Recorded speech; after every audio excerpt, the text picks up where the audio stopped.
Those of you who are from Sheffield know exactly where town is. Those of you who aren't from Sheffield, it's our city centre. So I was walking through the Peace Gardens and everybody was getting about the business as they do. No, like walking through, taking no notice, because we're British, we don't make contact. And I heard a commotion behind me. You're absolutely useless. What was the point in that? Have you seen the state of you? You are worthless.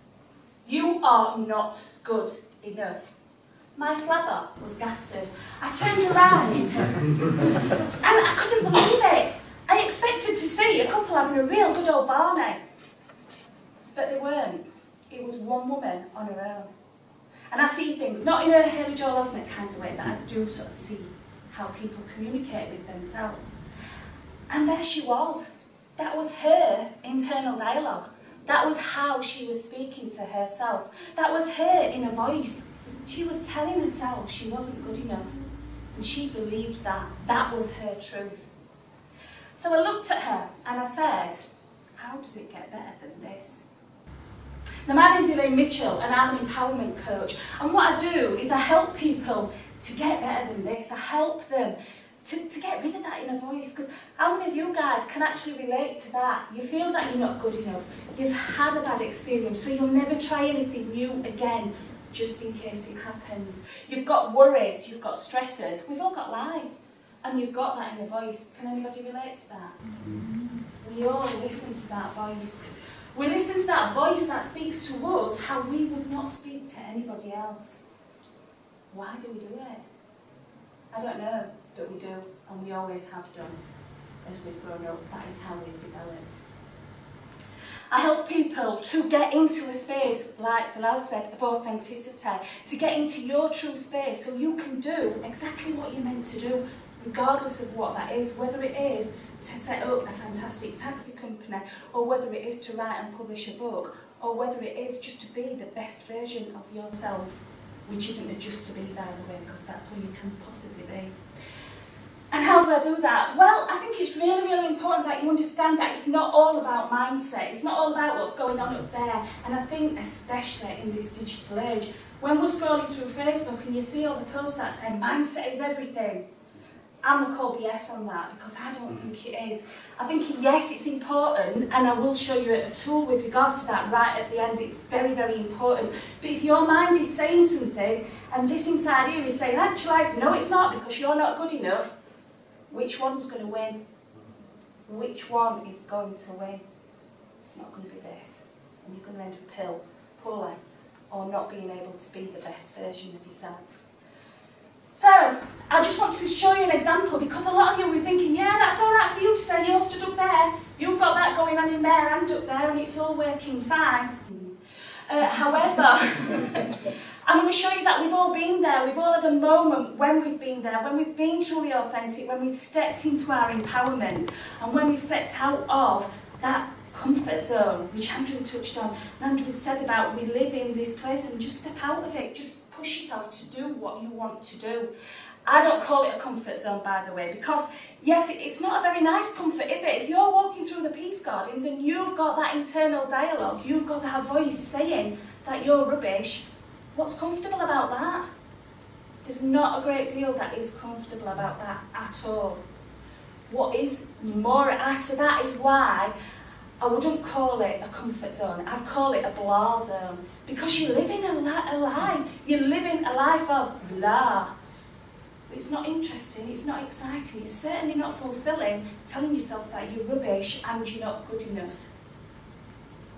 So I want to show you a little exercise, how you can actually get into that space, which is what Lee touched on as well. I was like, no, he's stealing what I'm doing. God.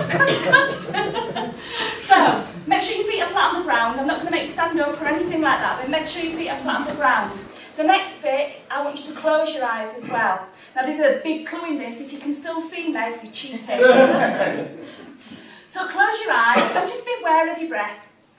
And then what I want you to do is I want you to think of a first. I want you to think of a first occasion in your life that you knew was going to be life-changing, but in a good way.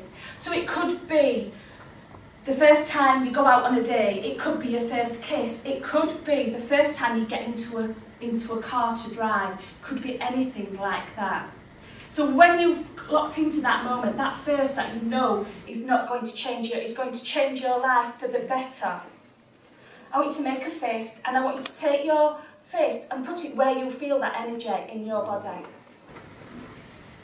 And everybody will have a different place where they feel that energy. And just be aware of where you took it. And you can smile if you like, this is a good moment that you're in. And then what you can do is just put your hand down and open your eyes. So you've all realised that your mind, your body and soul all works in synergy.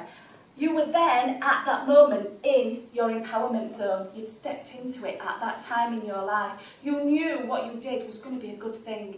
You knew you were going to step forward and things would change. It's much better than not being good enough.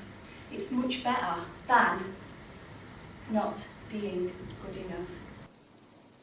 Do you agree on that? Yeah. We can all get into that space. We can all find that by being our true, authentic self. I work with a system called the Power of 3. I've not got time to go into 3 things, but I did promise a gift to everybody before I left this evening. I'm going to give you 2. The first one is actually a mindset tool. So I know I said mindset is BS, but it's not. It's only BS long term. But this works very quickly, and I guarantee if you use this tool, this technique, for the next week, your life will change. No doubt about it. Your life will change for the better. Because what happens is when we're in that blah zone, as heads are down, our emotions are down, and we're looking for the bad things. Have you ever had a day when you think, how can it get any better than this? What's next? That's what we say, isn't it? Oh, bad luck comes in 3, so we look for the 3rd thing. And there we go, we do that. What you need to do is, follow me guys, is raise your dominant hand in the air. Pivot your elbow back so your hand is now touching the back of your head, and then just slide your head from left to right or right to left. Just once. And what you guys have just done, you can put your hands down now. Don't want you looking silly on that. What you've just done is you have switched on your peripheral vision. Massive, massive thing, your peripheral vision. You've switched it on, and that opens up opportunities. It opens up the idea that things can get better. The magic words that you need are, how does it get better than this? How does it get better than this? You ask that question rather than, oh, what's next? You ask, how does it get better than this? And you will look for opportunities. You will find the opportunities, and you will see the difference. Can you see how that'll work? It's just so empowering. It absolutely works. So that's my gift to you, those few words. You don't have to walk about going, oh, I've switched it on. That is a bit of a mind connection there. You've switched it on. It is just a case of using those words, either out loud or internalising them. But you're then making your brain, your mind, your body and your soul work together. Because your unconscious mind, this bit down here, is thinking, whoa, we've never had this before, we've never had options to look for good or opportunities. And it all starts to work together, and it steps you into your empowerment zone. So my name's Elaine Mitchel. I am an empowerment coach. There are some cards at the back, and I'd be more than happy to discuss it further with each of you individually. Thank you very much. Elaine Mitchel.